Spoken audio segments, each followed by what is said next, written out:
Balance on all of these. So I already started by disinfecting jars. The orange oil, which is a hard one to get.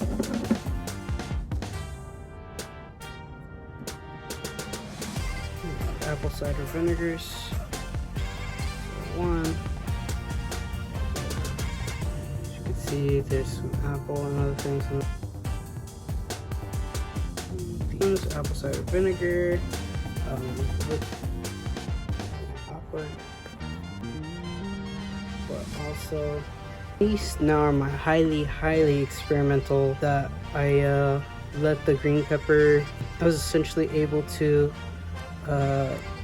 ferment it just like any other vinegar, but not least is KingOhashes, but this is this is part of the starter that I added to the acetobacter.